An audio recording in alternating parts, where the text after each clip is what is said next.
Assalamualaikum warahmatullahi wabarakatuh, teman-teman semua. Selamat datang di channel Bikin Merinding. Hari ini, kami hadir dengan cerita yang syarat misteri sekaligus pelajaran hidup, berjudul Hotel Bekas Ritual Persekutuan dengan Setan. Sebelum kita masuk ke ceritanya, jangan lupa untuk like, subscribe, dan nyalakan lonceng notifikasinya, supaya kalian jadi yang pertama menikmati kisah-kisah menarik dari kami. Langsung saja, tanpa berlama-lama lagi, mari kita mulai kisahnya. Langit sore itu dipenuhi awan mendung yang menggantung berat, seolah-olah memprediksi perjalanan yang tak biasa bagi Jaka, Tono, dan Mira. Ketiganya baru saja menerima tugas dari bos mereka, Pak Herman, seorang pengusaha properti yang terkenal karena prinsipnya properti buruk hanya butuh renovasi, bukan takdir buruk. Jadi, saya ingin kalian bertiga memeriksa kondisi Hotel Grand Acacia.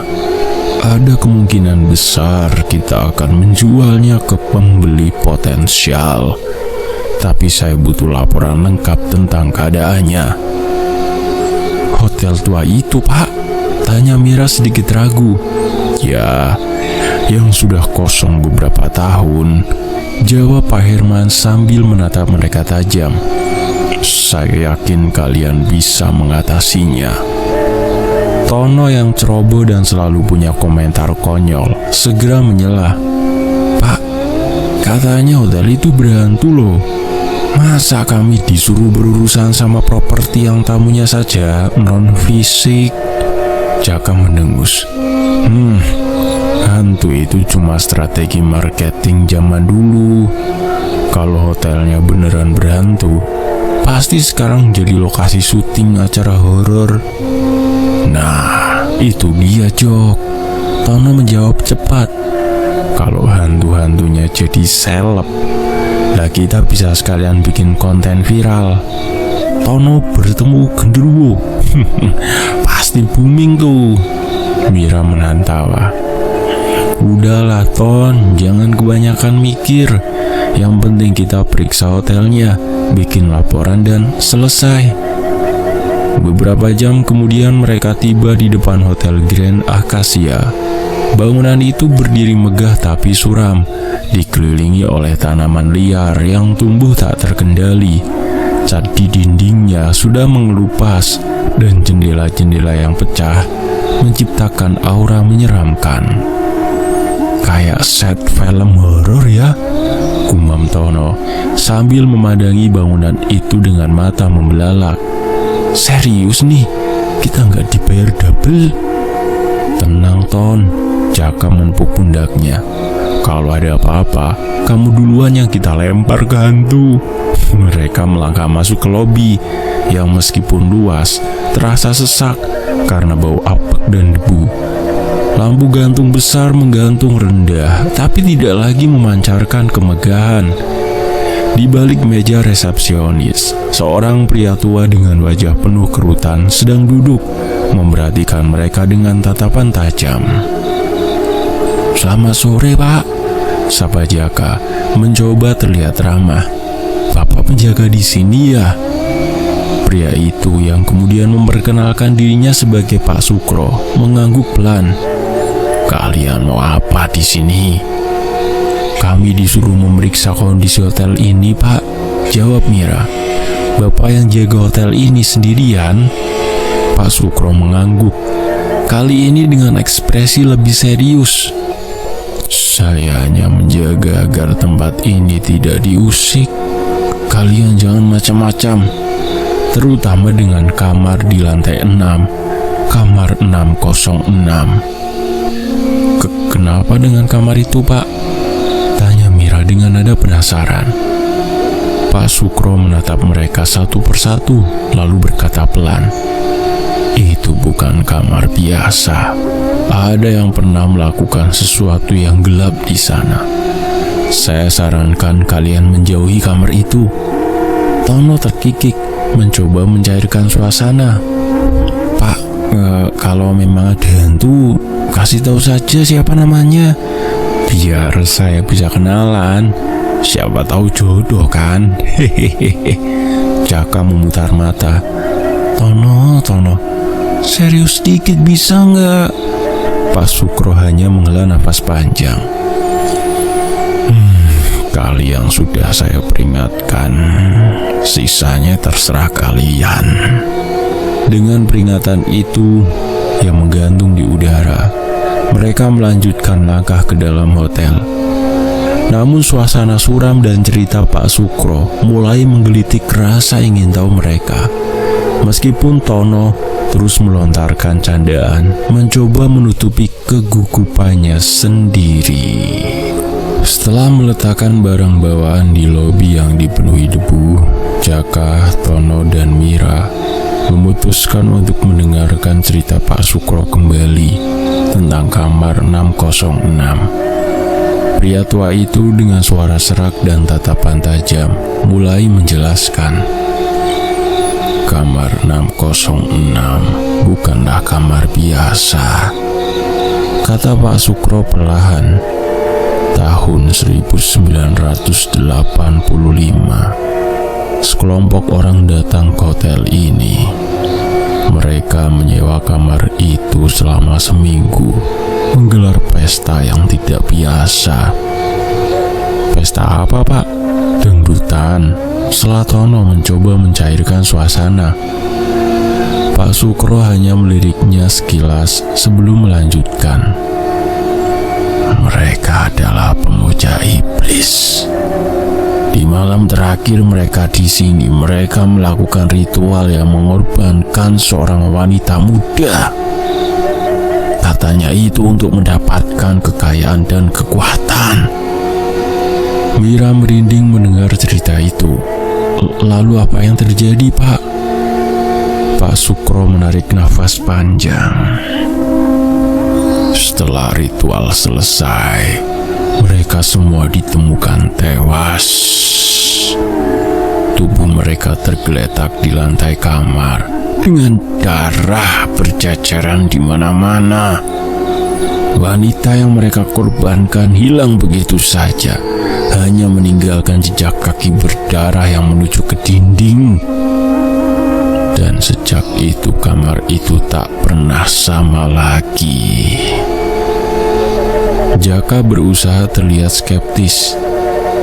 Jadi maksud Bapak kamar itu berhantu?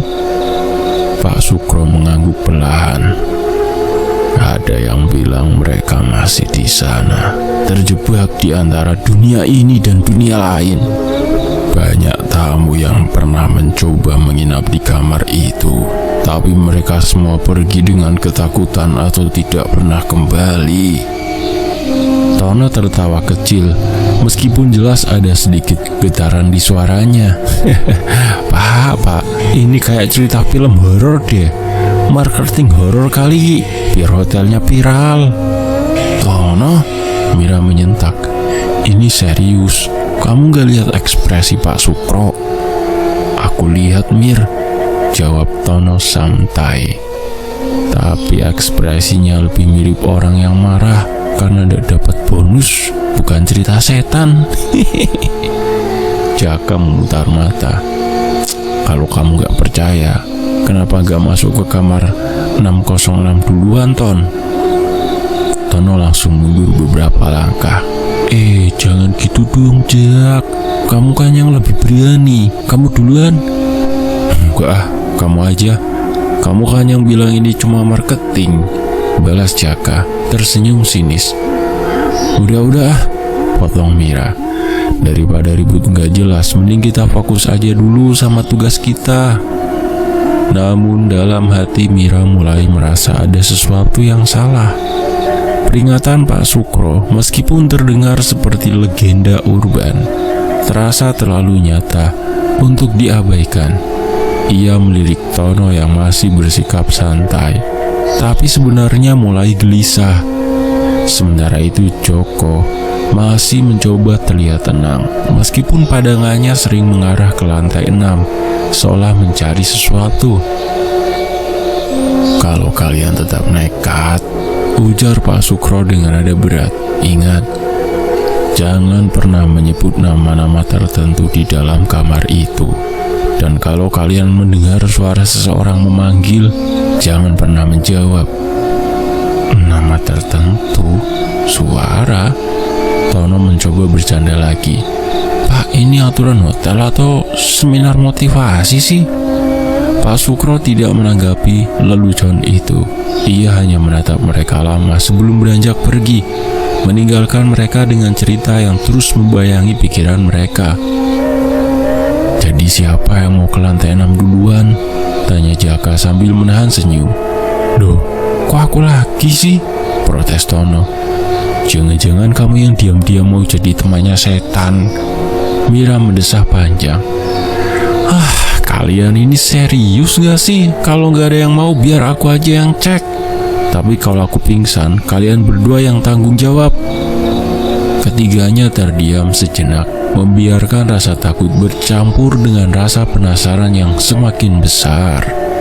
Perlahan, mereka tahu cerita Pak Sukro hanya awal dari petualangan yang jauh lebih menyeramkan di Hotel Grand Acacia. Malam perlahan menyelimuti Hotel Grand Acacia. Suara jangkrik dari luar jendela dan angin yang berdesir di celah-celah pintu menciptakan suasana yang semakin menyeramkan. Setelah berdiskusi panjang, Jaka, Tono, dan Wira memutuskan untuk bermalam di hotel itu untuk menyelesaikan tugas mereka. Mereka sepakat memilih kamar di lantai yang berbeda untuk mendapatkan kesan keseluruhan kondisi bangunan. Oke, jadi aku di lantai 3, kata Mira sambil membawa tasnya. Jaka di lantai 4 dan Tono di lantai 5. Tono langsung melongo. Hah? Lah kenapa aku di lantai paling atas? Gak ada yang mikir kalau aku ini satu-satunya yang bakal diserang hantu duluan apa? Jaka tertawa kecil. Justru karena kamu paling pemberani, Ton. Lagi pula, kalau ada apa-apa, tinggal lari ke lantai 4. Aku pasang kuping kok. Helah, kupingmu cuma buat denger gosip kok, balas Tono sambil mendengus. Setelah pembagian kamar selesai, mereka pun berpisah. Mira menuju lantai 3, Jaka ke lantai 4, dan Tono ke lantai 5. Tono berjalan dengan langkah berat, matanya terus mengawasi sekitar. Lorong panjang dengan lampu redup di lantai 5 semakin memperkuat kesan menyeramkan. Ketika memasuki kamar, Tono mencoba menghibur dirinya sendiri. Ini cuma hotel tua biasa. Apa sih yang harus ditakutin? Namun saat ia sedang membongkar tas, tiba-tiba terdengar suara gemericik air dari kamar mandi. Tono membeku. Ia menoleh perlahan, memandangi pintu kamar mandi yang sedikit terbuka. Astaga, jangan-jangan, gumamnya dengan suara bergetar. Dengan langkah ragu, Tono mendekati pintu. Suara gemericik semakin jelas. Ia menelan ludah, lalu mendorong pintu kamar mandi dengan pelan. Di sana, seekor kucing liar melompat keluar dari wastafel, membuat Tono hampir menjatuhkan diri. Ya ampun, cuma kucing, serunya dengan nafas terengah-engah. Kamu gak tahu ya, aku ini hampir jadi korban jantungan gara-gara kamu. Kucing itu mengeong pelan sebelum melesat keluar melalui celah jendela. Tono menggelengkan kepala sambil mencoba menenangkan diri. Hantu sih gak ada, tapi kucing ini sukses bikin aku setahun lebih tua. Setelah itu ia kembali ke tempat tidur dan mencoba memejamkan mata. Namun baru saja beberapa menit berlalu, ia mendengar suara langkah kaki di lorong. Dengan penasaran, Tono membuka pintu sedikit untuk mengintip. Di ujung lorong, sebuah bayangan hitam melintas dengan cepat. Tono menahan nafas. Keringat dingin mulai mengalir di pelipisnya. Astaga, jangan-jangan itu, bisiknya. Ia langsung menutup pintu dengan cepat dan merapatkan tubuh ke dinding. Namun, rasa penasarannya lebih besar daripada rasa takutnya. Dengan tangan gemetar, ia kembali membuka pintu sedikit lebih lebar. Kali ini, bayangan itu muncul lagi, lebih jelas, bentuknya samar, seperti sosok manusia, tapi tanpa wajah.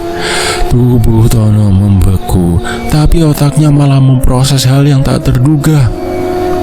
Cleaning service setan? Serius nih? Baru kali ini aku lihat hantu yang rajin kerja, katanya pada dirinya sendiri.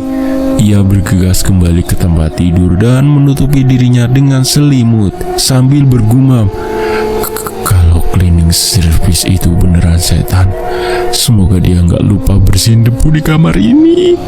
Sementara itu di lantai 4, Jaka yang belum tidur mendengar suara langkah kaki Tono yang bolak-balik di lantai atas. Ia menggelengkan kepala. Dasar Tono, pasti lagi parno sendiri tuh. Sementara di lantai 3, Mira sibuk menuliskan catatan tentang kondisi kamarnya, tak menyadari bahwa bayangan yang sama juga sempat melintas di luar pintu kamarnya. Tapi berbeda dengan Tono, Mira hanya merasakan hawa dingin yang aneh, membuat bulu kuduknya berdiri tanpa alasan. Malam pertama mereka di Hotel Grand Acacia baru saja dimulai, dan tanda-tanda keanehan mulai terasa. Suasana pagi di Hotel Grand Acacia tidak jauh berbeda dari malam sebelumnya. Suram, sepi, dan penuh misteri. Namun bagi Tono, pagi ini adalah waktu untuk melupakan kejadian semalam. Ia mencoba menyibukkan diri dengan mencari kopi di lobi. "Gimana tidur kalian?" tanya Jaka saat mereka berkumpul di meja resepsionis. "Aku tidur lumayan," jawab Mira sambil meregangkan tubuh. "Tapi hawanya dingin banget." Tono mendengus. "Aku? Jangan tanya. Semalam aku hampir meninggal gara-gara kucing dan bayangan hitam. Kalau bukan karena keberanianku, aku mungkin sudah jadi penghuni baru hotel ini." "Keberanian?" Jaka tertawa. "Kamu tidur pakai selimut sampai kepala, itu namanya pasrah, bukan berani." Tono hanya cemberut. Namun sebelum ia sempat membalas, suara ding dari lift memecah obrolan mereka. Pintu lift terbuka perlahan, tapi tidak ada siapapun di dalamnya. "Aneh," gumam Mira. "Tadi kita nggak ada yang tekan tombol kan?" Jaka berjalan mendekat untuk melihat ke dalam lift. Mungkin tombolnya rusak. Namun saat mereka memeriksa tombol lantai, mereka menyadari sesuatu yang janggal.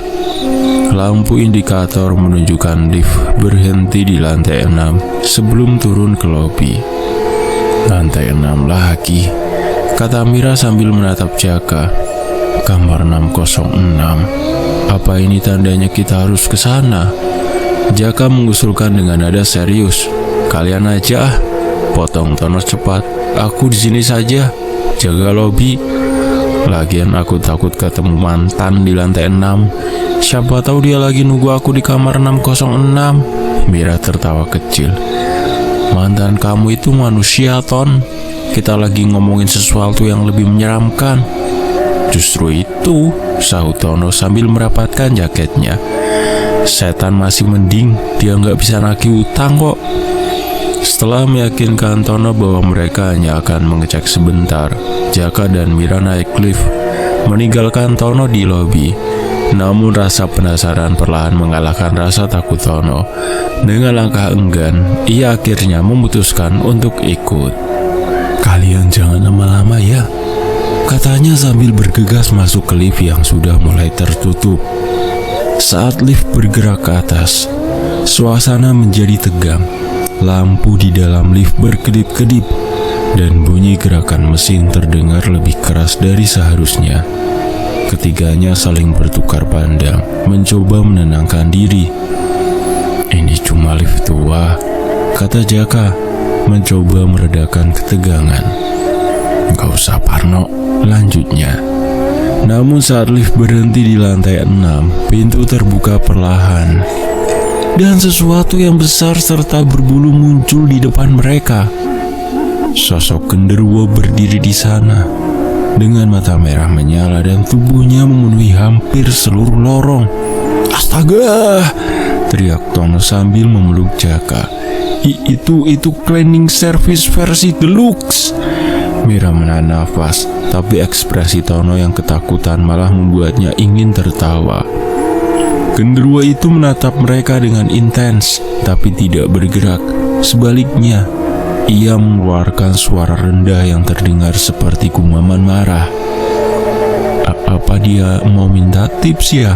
bisik Tono sambil gemetar. "Diam, Ton," bentak Jaka. Meskipun wajahnya juga terlihat pucat. "Jangan bikin dia makin marah." Tanpa peringatan, pintu lift mulai menutup kembali.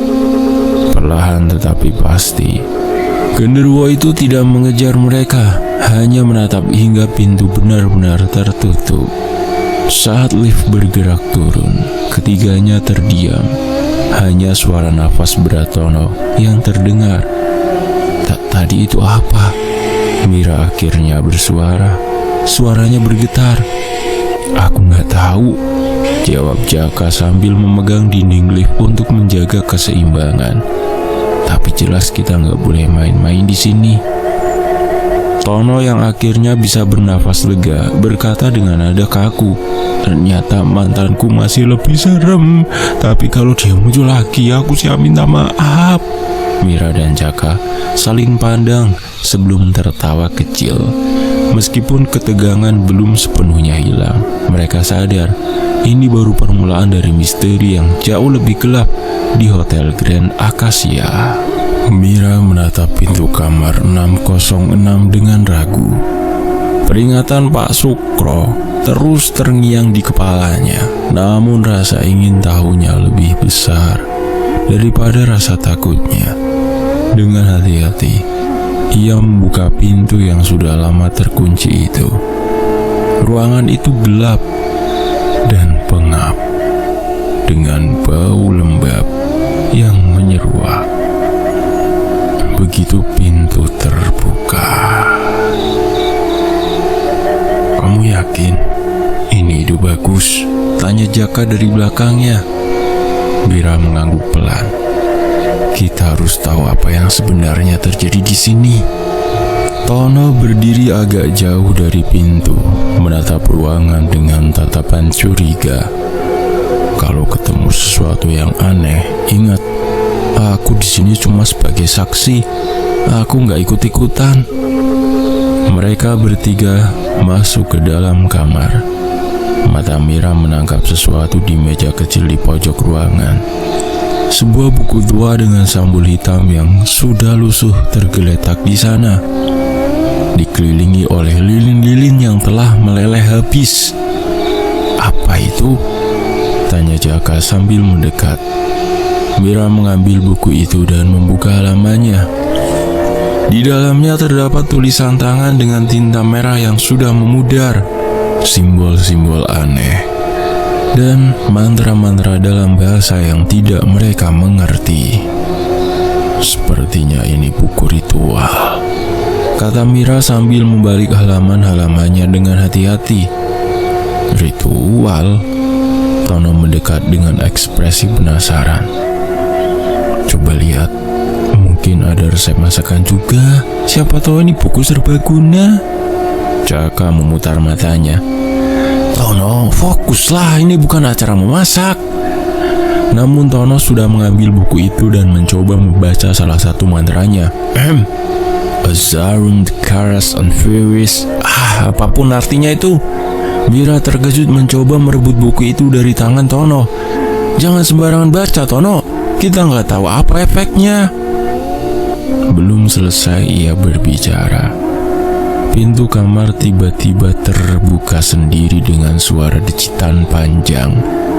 Mereka bertiga langsung terdiam menatap pintu yang bergerak perlahan hingga terbuka lebar. "Astaga!" Gumam Jaka. Apa itu angin? Angin apaan? Jendelanya aja nggak kebuka, balas Mira dengan suara gemetar. Tono yang awalnya panik mencoba menenangkan diri. Tenang, mungkin ini cuma efek samping dari buku tua. Lagian siapa tahu pintunya cuma mau olahraga. Jaka menatap Tono dengan kesal. Olahraga? Kamu serius? Kamu tadi baca mantra sembarangan dan sekarang pintunya buka sendiri. Apa kamu lagi coba undang setan buat minta tanda tangan? Kalau setan itu seleb, aku nggak nolak, jawab Tono sambil tertawa gugup. Tapi kalau dia minta selfie, aku pas dulu. Mira menghela nafas panjang. Kita harus berhenti main-main. Buku ini bukan benda biasa. Kelihatannya ini berhubungan langsung dengan ritual yang pernah dilakukan di kamar ini. Tono mengangguk setengah hati. Meskipun ekspresinya masih berusaha santai. Oke, tapi serius, buku ini bisa dijual mahal gak? Kalau iya aku bagi hasil nih. Fokus Tono, fokus, kata Jaka tegas. Kita perlu memahami apa yang sebenarnya terjadi di sini. Kalau ada yang aneh lagi, kita keluar dari kamar ini secepat mungkin. Mira menyimpan buku itu dengan hati-hati ke dalam tasnya. Mereka meninggalkan kamar 606 dengan suasana hati yang bercampur antara penasaran dan takut. Namun, mereka tahu satu hal pasti. Buku itu adalah kunci untuk mengungkap misteri Hotel Grand Acacia. Meskipun konsekuensinya mungkin lebih besar dari yang bisa mereka bayangkan. Setelah menemukan buku ritual di kamar 606, suasana hati Jaka, Mira, dan Tono semakin waspada. Namun rasa penasaran mereka belum hilang. Kali ini mereka memutuskan untuk menjelajahi bagian lain dari Hotel Grand Acacia, mencari petunjuk lebih lanjut tentang apa yang sebenarnya terjadi di tempat ini. Oke, kita bagi tugas, kata Jaka sambil menyalakan senter kecil. Kita eksplor bagian lorong-lorong hotel ini. Siapa tahu ada sesuatu yang bisa menjelaskan misteri ini. Aku protes, sela Tono sambil mengangkat tangan. Kenapa harus kita yang jadi Scooby-Doo dan gengnya sih? Mira tertawa kecil. Karena kita udah di sini, Ton. Kalau nggak mau ikut, kamu tunggu aja di lobi sama genderuwo. Jangan begitu. Tono langsung mundur. Oke, aku ikut. Tapi kalau ada yang aneh, aku lari duluan. Mereka mulai menyusuri lorong panjang di lantai 5. Suasana di lorong itu berbeda dari bagian hotel lainnya. Lampu-lampu remang menyala dengan nyala kuning yang suram, sementara udara di sekitar terasa dingin menusuk. Kenapa lorong ini rasanya lebih panjang dari seharusnya? Tanya Mira sambil memeriksa dinding di sekitarnya. Jaka mengangguk. Iya, aku juga ngerasa gitu. Dari ujung sini, kita nggak bisa lihat ujung lorongnya. Padahal kan hotel ini nggak sebesar itu kan? Tono yang berjalan di belakang mereka mulai merasa gelisah. Aku nggak suka ini. Rasanya kayak lorong ini nggak ada habisnya. Kalau kita tiba-tiba ketemu pintu neraka, aku bakal langsung resign jadi manusia. Mira memutar matanya. Ton, bisa nggak kamu serius sebentar aja? Tiba-tiba, suara tawa kecil terdengar dari kejauhan. Suaranya seperti anak kecil yang sedang bermain, menggema di lorong yang kosong. Mereka bertiga langsung berhenti berjalan. Kalian dengar itu nggak? Bisik Jaka sambil mempererat pegangannya pada senter. Dengar apa? Tono pura-pura tak peduli. Oh, suara anak kecil? Enggak, aku cuma dengar suara masa depan suramku. Namun, suaranya terdengar semakin jelas, membuat bulu kuduk mereka meremang. Sebelum mereka sempat bereaksi lebih jauh, Tono tiba-tiba tersandung sesuatu. Aduh, apa ini? Tono terjatuh dengan dramatis. Koper kecil yang tak diketahui asalnya terseret di kakinya. Mira membantu Tono berdiri sambil menahan tawa. Itu koper, Ton. Kamu gak lihat? Kok koper? Dari mana datangnya koper ini? Tanya Jaka, memeriksa koper yang muncul secara misterius. Namun, sebelum ada yang bisa menjawab, suara tawa anak kecil terdengar semakin dekat. Ketika mereka menoleh ke arah suara, seorang anak kecil berambut panjang tiba-tiba muncul di ujung lorong. Anak itu berdiri diam dengan senyum lebar di wajahnya. Siapa itu? Bisik Tono sambil merapat ke Jaka. Kalian yang undang dia. Mira mencoba mendekati anak kecil itu dengan hati-hati. Hei, kamu ngapain di sini? Kamu tersesat. Anak kecil itu tidak menjawab, hanya terus tersenyum. Namun saat Mira mendekat, anak itu tiba-tiba berlari ke arah mereka dengan kecepatan yang tidak wajar. Sebelum mereka sempat bereaksi, anak itu menghilang begitu saja, seperti ditelan oleh udara. Tono langsung memegang dada. Aku bilang juga apa? Kita harus keluar dari sini. Anak kecil itu jelas bukan petugas hotel. Jaka mencoba tetap tenang, meskipun wajahnya juga tegang. Kita nggak bisa mundur sekarang. Ini semua pasti ada hubungannya dengan buku ritual itu. Kalau itu anak setan, aku nggak mau tahu urusannya. Balas Tono sambil berjalan mundur. Yang jelas aku nggak mau jadi cameo kayak di film horor.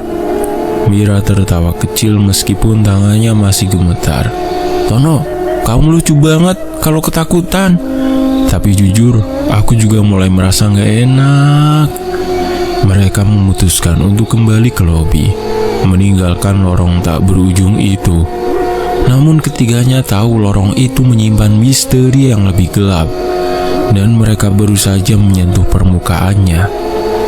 Tawa anak kecil itu terus terngiang di telinga mereka, menjadi peringatan bahwa Hotel Grand Acacia bukan tempat biasa. Setelah kejadian di lorong tak berujung, Jaka, Mira, dan Tono berkumpul kembali di lobi hotel. Mereka memutuskan untuk menemui Pak Sukro, satu-satunya orang yang tampaknya tahu lebih banyak tentang misteri Hotel Grand Acacia. Pak Sukro sedang duduk di sudut ruangan dengan secangkir kopi hitam di tangannya.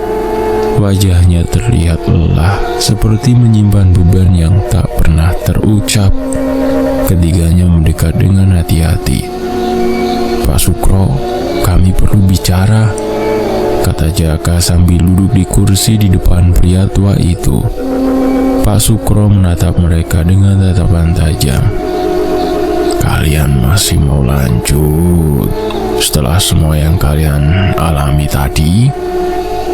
Kami gak punya pilihan, Pak, balas Mira. Kami harus tahu apa yang sebenarnya terjadi di hotel ini. Pak Sukro menghela nafas panjang. Baiklah, tapi apa yang akan saya ceritakan ini bukan untuk orang yang lemah hati. Tono yang duduk di samping Jaka mencoba menyelah. Tenang, Pak, saya ini orangnya berani. Tapi kalau ada hal-hal serem, saya nggak janji nggak lari. Pak Sukro mengabaikan komentar Tono dan mulai bercerita. Dulu, hotel ini adalah tempat mewah. Tapi segalanya berubah. Ya, seperti yang saya ceritakan di awal saat kalian kesini. Sekelompok orang-orang itu yang datang kesini untuk melakukan sesuatu yang terlarang. Mereka adalah pemuja iblis. Mira menelan ludah. Pemuja iblis? Pak Sukro mengangguk. Ya, mereka menggunakan kamar 606 sebagai tempat ritual. Saya masih ingat malam itu. Flashback.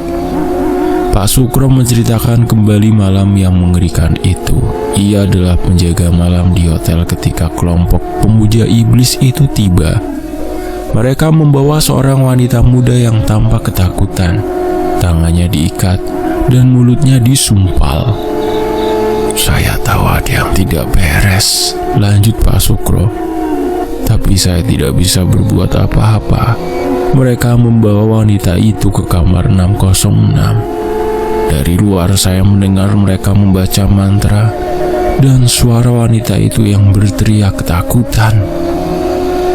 Pak Sukro terdiam sejenak menatap secangkir kopinya seolah-olah sedang mengingat sesuatu yang menyakitkan. Ketika saya akhirnya memberanikan diri untuk mengintip, sudah terlambat. Wanita itu sudah dikorbankan. Darahnya mengalir ke lantai, membentuk simbol-simbol yang sama seperti yang ada di buku kalian. Jaka dan Mira saling bertukar pandang. Sementara itu Tono yang mencoba mengurangi ketegangan mengeluarkan buku ritual yang mereka temukan sebelumnya. Jadi buku ini adalah bukti dari kejadian itu. Pak Sukro mengangguk. Ya, buku itu milik mereka. Saya menyimpannya setelah mereka pergi, berharap bisa menghentikan kutukan ini, tapi ternyata tidak semudah itu. Tono memandangi buku itu dengan penasaran, lalu tanpa sengaja menumpahkan kopinya tepat di atasnya. Tumpahan kopi itu meresap ke halaman-halaman buku, mengubah beberapa tulisan di dalamnya. Astaga Tono, seru Mira. Kamu ngapain sih? Pak Sukro langsung berdiri dengan wajah marah. Apa yang kamu lakukan? Buku itu bukan sembarang buku. Maaf Pak, maaf. Tono langsung panik, mencoba mengelap buku itu dengan tisu. Saya nggak sengaja. Ini cuma kopi biasa kok. Namun tumpahan itu tampaknya memicu sesuatu. Buku ritual mulai bergetar dan simbol-simbol di dalamnya perlahan bersinar merah. Udara di sekitar mereka tiba-tiba menjadi dingin dan lampu di lobi berkedip-kedip. Apa yang terjadi? Bisik Jaka sambil mundur. Pak Sukro menggeleng dengan wajah pucat. Kalian sudah membangunkan sesuatu. Kita harus segera meninggalkan tempat ini. Tono mencoba menyelamatkan situasi dengan candaan. Pak, mungkin saya tanya cuma mau minum kopi juga. Saya bikinin lagi mau. Tono, bentak Mira. Serius sedikit bisa nggak? Namun suasana semakin mencekam. Dari jauh terdengar suara langkah kaki mendekat. Mereka bertiga tahu masalah baru telah dimulai dan semua itu karena Tono yang ceroboh. Setelah kejadian menegangkan dengan buku ritual, Jaka, Mira, dan Tono memutuskan untuk kembali ke kamar 606. Meskipun ketiganya masih merasa waspada, rasa penasaran mengalahkan ketakutan mereka. Pak Sukro mencoba memperingatkan, tetapi seperti biasa, Tono mengabaikannya dengan komentar santai. Pak Sukro bilang apa tadi? Tanya Tono sambil mengunyah keripik yang ia bawa dari lobi. Jangan main-main di kamar 606. Tenang, kita cuma nongkrong kok, nggak main badminton kok. Mira menengus. Tono, bisa nggak sih sekali aja kamu serius? Ini bukan tempat biasa. Begitu mereka masuk ke kamar, suasana di dalamnya terasa berat. Udara dingin menusuk kulit mereka dan lampu di langit-langit berkedip pelan. Di atas meja di sudut ruangan mereka menemukan sesuatu yang menarik perhatian. Apa itu? Tanya Mira sambil menunjuk papan kayu usang yang tergeletak di atas meja. Jaka mendekat dan memeriksanya. Ini papan Ouija. Tono langsung tertawa. Jadi kita mau main memanggil arwah sekarang? Gini-gini aku jago loh. Tono, ini bukan mainan, kata Jaka serius. Kalau kita nggak hati-hati bisa jadi masalah besar. Namun Tono sudah duduk di lantai, membuka papan Ouija dengan semangat. Ayo kita coba. Siapa tahu kita bisa ngobrol sama penghuni lama hotel ini. Siapa tahu mereka mau kasih diskon buat kita. Mira memutar matanya, tapi akhirnya ikut duduk. Kalau ada apa-apa, ini semua salah kamu, Ton.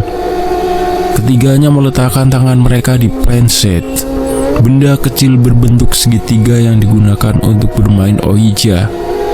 Tono dengan nada dramatis mulai memimpin permainan. "Oh, arwah yang terhormat," katanya sambil menirukan suara ala presenter TV.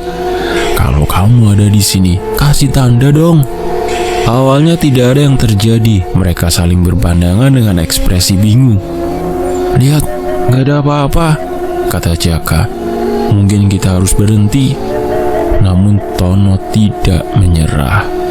"Oh, arwah, kalau kamu nongkrong sama kita, gerakin planset ini ke arah yes." Tiba-tiba, planset mulai bergerak. Mira menarik tangannya dengan cepat. Siapa yang gerakin itu?" Jaka menggeleng. "Bukan aku, Tono. Ini kerjaan kamu ya?" Tanganku di sini kok," jawab Tono sambil memamerkan tangannya yang gemetar. "Kalau ini beneran, aku nggak mau tanggung jawab." Planset berhenti di huruf-huruf yang membentuk kata hello. "Wah, ini interaktif banget," komentar Tono, mencoba menyembunyikan rasa takutnya. "Siapa nama kamu, wahai arwah misterius?" Planset kembali bergerak, kali ini membentuk kata run. "Run? Lari kemana?" tanya Tono bingung. "Kita kan gak ikut lomba maraton."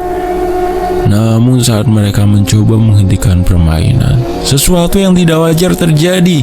Angin dingin tiba-tiba berembus kencang di dalam kamar, dan suara tawa mengerikan terdengar dari sudut ruangan.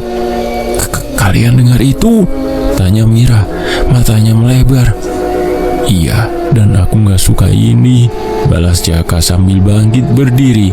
Tono meskipun wajahnya pucat mencoba mencairkan suasana.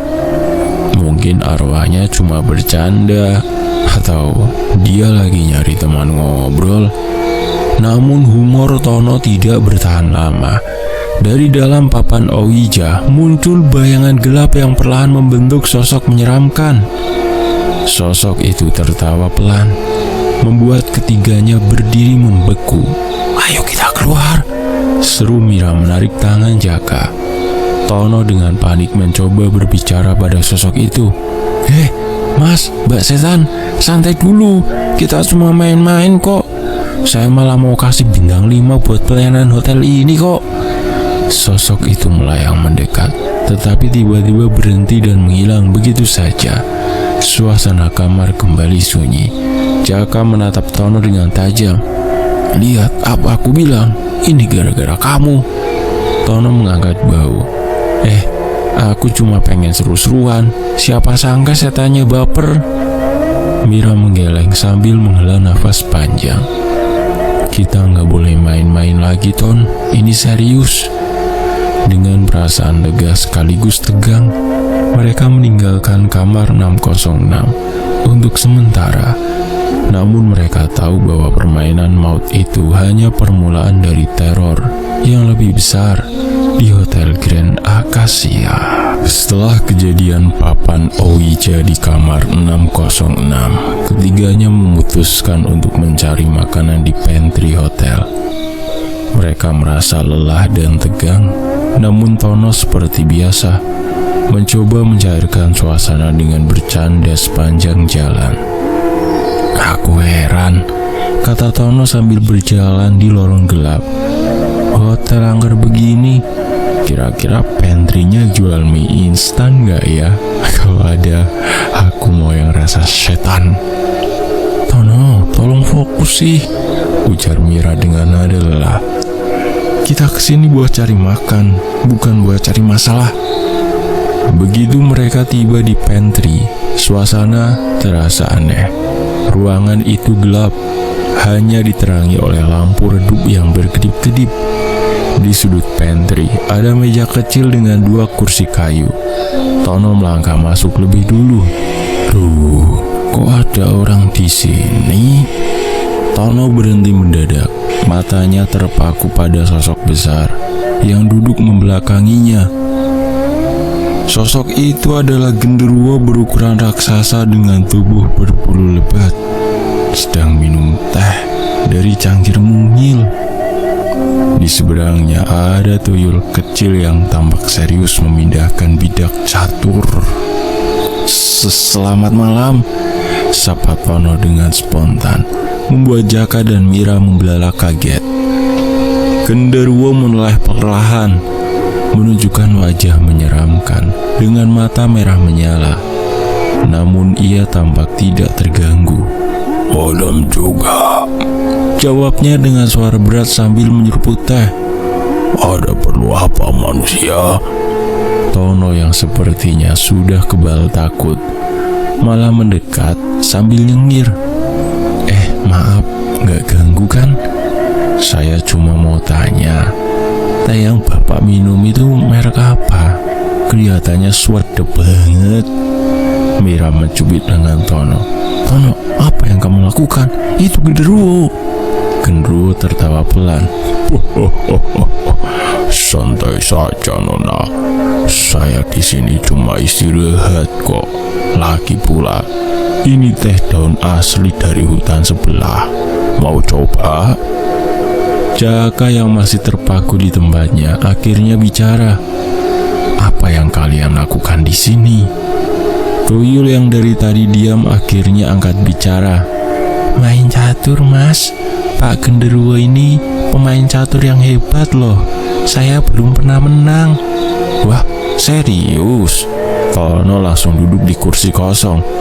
"Ajarin dong Pak genderuwo. Siapa tahu saya bisa jadi Grandmaster." Genderuwo tertawa lagi, kali ini lebih keras. "Manusia satu ini lucu juga. Tapi saya mau kasih peringatan. Jangan coba-coba ganggu kamar 606 lagi. Kalian mengerti?" Suasana langsung berubah tegang. Mira dan Jaka saling pandang, sementara Tono menggaruk kepala. Kamar 606 lagi? Memangnya kenapa sih kamar itu? Genderuwo meletakkan cangkirnya dengan pelan. "Kalian sudah membuka sesuatu yang seharusnya tetap terkunci. Ada banyak yang marah, dan saya nggak bisa menjamin keselamatan kalian kalau terus main-main." "Tapi kami nggak niat ganggu apa-apa," ujar Mira. "Kami coba mau menyelidiki hotel ini." Genderuwo mengangguk. "Ya, saya tahu niat hati kalian, tapi niat baik saja gak cukup. Kamar itu punya energi yang sudah lama tidak stabil. Kalau kalian tetap mendekat, kalian akan menanggung akibatnya." Tono mencoba mengubah suasana. "Jadi Pak Genderuwo, kalau saya berhenti ganggu kamar itu, saya bisa ikut main catur nggak? Saya janji nggak usir lagi." Tuyul menggeleng sambil tertawa kecil. "Kamu ini aneh banget, Mas. Baru kali ini ada manusia yang ngajak genderuwo main catur." Genderuwo tersenyum tipis, lalu berdiri. Tubuhnya yang besar membuat ruangan terasa lebih kecil. "Pergilah sekarang, dan ingat, saya sudah memperingatkan, jangan ganggu kamar itu lagi." Ketiganya mengangguk pelan, lalu perlahan mundur keluar dari pantry. Begitu pintu ditutup, mereka langsung terdiam di lorong. "Tono," kata Jaka akhirnya, "apa kamu sadar apa yang baru saja terjadi?" Tono mengangkat bahu. "Iya sadar, aku hampir diajak minum teh sama genderuwo. Tapi sayang, gak jadi." Mira memutar matanya. Kita harus lebih hati-hati. Peringatan tadi bukan main-main." Oke, jawab Tono santai. "Tapi serius, kalau diajak main catur lagi, aku gak nolak. Kelihatannya seru." Mereka kembali ke kamar masing-masing dengan pikiran penuh tentang peringatan genderuwo. Namun, Tono tetap menjadi dirinya sendiri, ceroboh dan penuh humor meskipun bahaya semakin mendekat. Di malam berikutnya, mereka masih penasaran. Aku nggak yakin ini ide bagus, ujar Jaka saat Mira memberitahu rencananya untuk kembali mengintip lagi ke kamar 606. Sudahlah, sudah 2 kali kita kesini. Kita sudah diperingatkan. Aku cuma mau lewat sebentar, pengen lihat. Ayo, jawab Mira tegas. Ada sesuatu yang mengganggu pikiranku tentang kamar itu. Ini yang terakhir kali deh. Tono yang sedang mengunyah keripik ikut menyela. Ya kalau aku sih setuju aja, asal kamu gak minta aku jadi bodyguard. Aku kan jago ngelawak, bukan ngusir setan. Dengan hati-hati, mereka bertiga mendekati kamar 606 lagi. Lorongnya terasa lebih gelap dari biasanya, dan hawa dingin menusuk kulit mereka. Begitu tiba di depan pintu, Mira berhenti. Kamu yakin mau buka pintunya? Tanya Jaka, suaranya bergetar. Kata kamu cuma ngintip doang. Aku harus buka kayaknya, jawab Mira pelan. Namun saat Mira hendak menyentuh gagang pintu, dia tiba-tiba melihat bayangan di dalam kamar melalui celah kecil di pintu yang sedikit terbuka. Seorang wanita bergaun hitam berdiri membelakangi mereka. Rambutnya panjang menjuntai hingga ke lantai. Mira mundur seketika. Wajahnya pucat. Ada seseorang di dalam. Jaka dan Tono langsung menengok ke celah pintu. Tono dengan keberanian yang lebih ke arah ceroboh berkata, mungkin itu cuma tamu hotel yang nyasar. Aku panggil aja ya. Tono, jangan. Mira berbisik keras, tapi terlambat. Tono sudah mengetuk pintu dengan pelan. Mbak, kalau mau pesan room service, telepon aja. Jangan bengong di kamar. Namun bukannya mendapat respons. Pintu kamar tiba-tiba terbuka lebar dengan sendirinya. Angin dingin berembus keluar, membuat rambut mereka berkibar. Wanita bergaun hitam itu berbalik badan, menampilkan wajah pucat dengan mata kosong yang menatap langsung ke arah mereka. Lari! Seru Jaka menarik Mira menjauh dari pintu. Namun Tono justru mengambil langkah yang berbeda. Dia meraih panci dari pantry yang kebetulan dia bawa dan mulai memukulkannya keras-keras. Pergi kamu, ini hotel, bukan tempat nongkrong setan. Penampakan wanita itu mendekat, dan panci di tangan Tono jatuh ke lantai dengan bunyi nyaring. Perang! Oke, saya bercanda ya mbak, katanya sambil mundur perlahan. Wanita bergaun hitam itu tiba-tiba menghilang. Namun suara tawa pelan menggema di sepanjang lorong. Mira, Jaka, dan Tono langsung berlari ke lobi. Nafas mereka tersengal-sengal. Pak Sukro yang sedang duduk di meja resepsionis menatap mereka dengan ekspresi bingung. Kenapa kalian lari-lari? Kami melihat sesuatu, kata Mira sambil mencoba mengatur nafas. Wanita bergaun hitam di kamar 606, Pak. Pak Sukro mengangguk pelan, wajahnya berubah serius. Ya itulah kutukan kamar itu. Wanita yang kalian lihat adalah korban ritual yang dulu terjadi di sana. Arwahnya terjebak dan dia tidak suka ada yang mengganggu. Kalau begitu, kenapa kamar itu nggak ditutup aja? Tanya Jaka dengan nada frustasi. Pak Sukro menghela nafas. Percayalah, sudah banyak yang mencoba, tapi kamar itu selalu membuka dirinya kembali. Tono yang masih gemetaran mencoba mencairkan suasana. Jadi Pak, maksudnya ini kayak promo pintu terbuka 24 jam ya? Wah, marketingnya keren banget. Mira menatap Tono dengan tatapan tajam. Ton, bisa nggak sih kamu serius sebentar aja? Iya Mir, aku serius kok. Aku juga tadi hampir pingsan kok, balas Tono sambil meneguk air mineral dari botolnya. Tapi ya sudahlah, kalau arwah itu nggak suka diganggu, kita nggak usah balik ke sana lagi ya. Namun di dalam hati mereka, ketiganya tahu bahwa kutukan kamar 606 tidak akan membiarkan mereka pergi begitu saja. ada sesuatu yang lebih gelap, lebih berbahaya yang menunggu untuk terungkap. Setelah malam-malam yang penuh teror, Mira memutuskan untuk mencari tahu cara menghentikan kutukan kamar 606. Dia menghabiskan waktu membaca buku ritual yang mereka temukan sebelumnya di malam pertama. Meskipun halaman-halamannya sebagian besar sudah terkena noda kopi akibat ulah Tono yang ceroboh. Jadi, ini yang disebut ritual pembalikan. Mira berkata sambil menunjukkan sebuah halaman kepada Jaka dan Tono. Kalau kita melakukan ini dengan benar, kutukan kamar 606 bisa dihentikan dan hotel ini bisa terjual dengan mudah. Jaka mengerutkan kening. Apa kita yakin ini ide yang bagus? Ingat apa yang terjadi terakhir kali kamu baca mantra dari buku itu? Itu karena Tono yang asal baca, jawab Mira, menatap Tono tajam. Kali ini, aku yang akan memimpin. Tono yang sedang memakan keripik tiba-tiba menyadari sesuatu. Tunggu. Kenapa tatapan kamu kayak gitu, Mir? Jangan bilang aku yang harus jadi sukarelawan loh.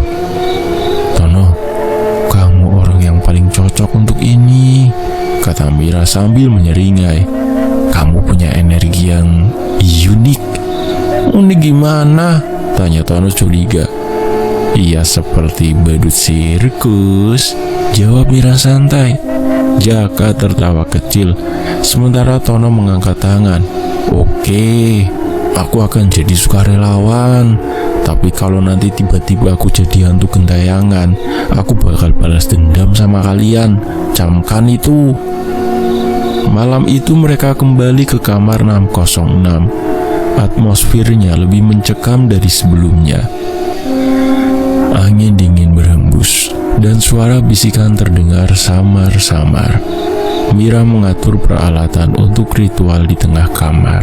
Sebuah lingkaran garam, lilin hitam, dan cermin kecil. Oke Tono, kata Mira. Kamu berdiri di tengah lingkaran ini dan ikuti instruksiku ya. Tunggu, sela Tono sambil mengangkat tangan. Ini ritual pembalikan kan? Jadi kalau aku baca mantra ini, aku nggak bakal kejungkir kan? Mira memutar mata kesal. Enggak Tono, kamu hanya perlu fokus. Tono menghela nafas dan berdiri di tengah lingkaran. Oke, ayo kita mulai. Kalau aku berhasil, aku mau traktiran ayam geprek. Mira mulai membaca mantra dari buku. Suaranya tenang dan penuh konsentrasi. Lilin di sekeliling mereka berkedip dan bayangan mulai bergerak di dinding. Tono yang mulai merasa tidak nyaman bergumam. Kayaknya ada yang nontonin kita. Diam Tono, desis Mira. Jangan ganggu prosesnya. Tiba-tiba, suara tawa pelan terdengar dari sudut kamar. Mereka semua membeku. Wanita bergaun hitam muncul lagi perlahan dari kegelapan. Matanya menatap langsung ke arah Tono. Mbak, saya cuma bantu teman loh, kata Tono sambil mundur pelan. Kalau mau marah, marahin Mira saja, dia yang punya ide kok. Wanita itu mendekat, wajahnya penuh amarah. Mira yang mencoba tetap tenang memberikan perintah. Jaka, nyalakan lilin tambahan. Tono, baca mantra ini sekarang. Tono memegang buku dengan tangan gemetar. Oke. Kok susah banget sih bacanya. Fokus Tono, fokus, seru Jaka sambil menyalakan lilin tambahan. Cahaya dari lilin membuat wanita bergaun hitam itu berhenti sejenak, tetapi auranya semakin gelap. Om Sali, astaga, kenapa ini kayak baca nama makanan? Keluh Tono. Mira menghembuskan nafas kesal. Cepet Tono, kalau nggak selesai sekarang, kita semua tamat. Dengan keberanian yang entah dari mana, Tono akhirnya membaca mantra dengan lantang. Cahaya terang muncul dari lingkaran garam. dan suara jeritan wanita bergaun hitam menggema di seluruh kamar. Sosoknya perlahan memudar, meninggalkan aroma melati yang kuat. Setelah semuanya berakhir, mereka duduk di lantai. Kelelahan, Tono memegang kepalanya. Aku hampir mati tadi, tapi serius, aku hebat banget kan? Jaka menepuk bahu Tono. Hebat sih, tapi kamu bikin ritual ini lebih menyeramkan dari yang seharusnya, Ton. Mira tersenyum kecil. Setidaknya kutukannya sudah berhenti. Kita bisa keluar dari sini dengan selamat. Tono mengangkat tangan. Tunggu dulu, Mira. Jadi kapan traktiran ayam gepreknya? Semua tertawa kecil, lega karena akhirnya kutukan kamar 606 berhasil dihentikan, meskipun dengan cara yang jauh dari sempurna. Setelah ritual pembalikan di kamar 606, suasana hotel kembali sedikit tenang. Namun Mira masih merasa ada sesuatu yang belum selesai. Dia terus mempelajari buku ritual dan catatan yang mereka temukan sebelumnya. Mira, kamu gak capek? Tanya Jaka sambil menyeruput kopi di meja pantry. Kita sudah berhasil mengusir arwah itu kan? Tidak sepenuhnya, Ton. Jawab Mira sambil menatap buku dengan serius. Ada sesuatu yang mengganjal. Aku merasa ini belum selesai.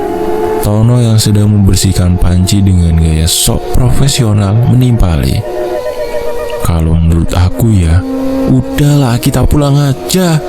Kalau ada arwah baru yang nongol, tinggal kita kasih tahu. Nanti aja arwah, kami lagi cuti. Mira mendesah. Tono, ini serius. Dari catatan di buku ini, sepertinya salah satu anggota pemujaan masih hidup. Dia mungkin menyimpan dendam pada hotel ini. Jaka terdiam sejenak. Kamu yakin? Kalau benar, itu berarti kita berurusan bukan hanya dengan arwah, tapi juga si manusia yang bisa lebih berbahaya. Saat mereka sedang berdiskusi, Pak Sukro muncul dari lorong, membawa termos tua. Wajahnya terlihat lebih murung dari biasanya. Pak Sukro, kami perlu bicara, kata Mira tegas. Apakah Bapak tahu sesuatu tentang kelompok pemujaan itu? Pak Sukro menatap mereka lama, lalu menghela nafas. Mungkin sudah saatnya kalian tahu. Dia mengajak mereka ke ruang penyimpanan tua di lantai bawah hotel. Di sana Pak Sukro membuka sebuah peti kayu berukir yang terlihat sangat tua. Di dalamnya terdapat foto-foto, dokumen, dan catatan-catatan aneh yang berkaitan dengan pemujaan, seperti benda-benda yang sudah digunakan untuk ritual. Saya dulu bekerja sebagai pelayan di sini, kata Pak Sukro, suaranya rendah. Saat itu kelompok pemujaan sering menyewa kamar 606 untuk ritual mereka. Saya tidak tahu apa yang mereka lakukan sampai malam itu, saat mereka mengorbankan seorang wanita. Saya mencoba menghentikan mereka, tapi saya terlambat. Pak Sukro menunjukkan sebuah foto lama. Salah satu wajah di foto itu membuat Mira tersentak. Pak Sukro, ini Anda? Pak Sukro mengangguk pelan. Iya, saya ada di sana. Tapi saya tidak terlibat langsung. Setelah malam itu saya bersumpah untuk menjaga hotel ini agar tragedi seperti itu tidak terjadi lagi. Tapi kenapa Anda tidak pernah cerita? Tanya Jaka dengan nada tidak percaya. Karena saya takut salah satu dari mereka, pemimpin kelompok itu, masih hidup, kata Pak Sukro. Dia sudah bersumpah untuk membalas dendam jika ritual mereka diganggu. Tono yang sedari tadi hanya mendengar, tiba-tiba angkat bicara. Jadi Pak, kita ini kayak tokoh film di thriller gitu ya. Tapi tunggu, siapa nama pemimpin itu? Jangan-jangan dia juga hantu? Namanya Wiryo, jawab Pak Sukro. Dia bukan hantu. Dia masih hidup. Dan saya yakin dia tahu apa yang kalian lakukan di kamar 606 sekarang. Tiba-tiba angin dingin berhembus dari arah lorong. Lampu redup di ruang penyimpanan berkedip-kedip sebelum mereka sempat bereaksi. Suara tawa pelan mulai terdengar dari kejauhan. Mira meraih senter. Tono memegang panci lagi dan Jaka mencoba tetap tenang. "Kita harus keluar dari sini," kata Pak Sukro buru-buru. Arwah di kamar 606 yang lain semakin agresif. "Mereka tahu kalian mencoba menghentikan ritual." Tunggu, ujar Mira. Kalau Wiryo benar-benar ingin membalas dendam, mungkin dia yang memprovokasi arwah itu kan? Kita harus menemukannya sebelum semuanya semakin buruk. Namun sebelum mereka sempat bergerak, sebuah suara bergema di lorong. "Kalian seharusnya tidak ikut campur." Semua terdiam. Suara itu tidak berasal dari manusia, tapi entah dari mana. Ketegangan di ruang penyimpanan memuncak saat pintu tiba-tiba tertutup dengan keras, membuat mereka terperangkap di dalam. "Oke, siapa yang punya ide sekarang?" tanya Tono, wajahnya pucat. "Kita harus bekerja sama," jawab Jaka tegas. "Kalau tidak, kita tidak akan keluar hidup-hidup."